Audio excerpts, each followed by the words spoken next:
తెలంగాణ అసెంబ్లీలో నేడు పూర్తి స్థాయి బడ్జెట్ ను ప్రభుత్వం ప్రవేశపెట్టనుంది.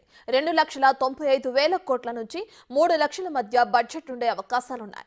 ఉదయం 9 గంటలకు సీఎం రేవంత్ రెడ్డి అధ్యక్షతన అసెంబ్లీ కమిటీ హాల్లో రాష్ట్ర మంత్రివర్గం సమావేశం కానుంది.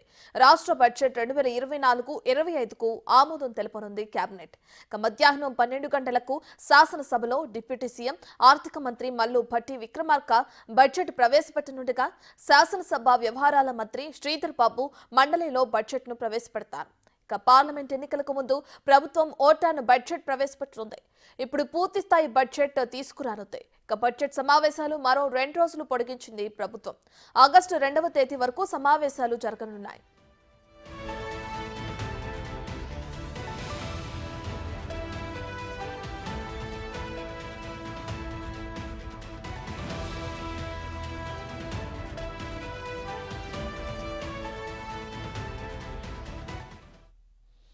ఈ నెల 27న బడ్జెట్ పై సాధారణ చర్చ చేపట్టి అదే రోజు సమాధానం ఇవ్వనుంది.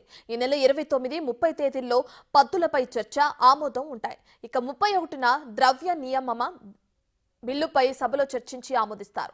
ఆగస్టు 1, 2 తేదీల్లో కొన్ని ముఖ్యమైన బిల్లులను ప్రభుత్వం ప్రవేశపెట్టనుంది.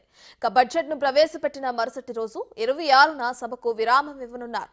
హైదరాబాద్ బోనాల పండుగను దృష్టిలో పెట్టుకుని 28న కూడా విరామం ఇస్తున్నారు. మంగళవారం మొదలుకుని 31 వరకు మొత్తం 7-10 దినాలు ఖరారయ్యాయి. తదుపరి సమావేశాలను పొడిగించాలా వద్దా అన్న దానిపై నిర్ణయాధికారాన్ని స్పీకర్ ప్రసాద్ కుమార్ కు అప్పగించారు.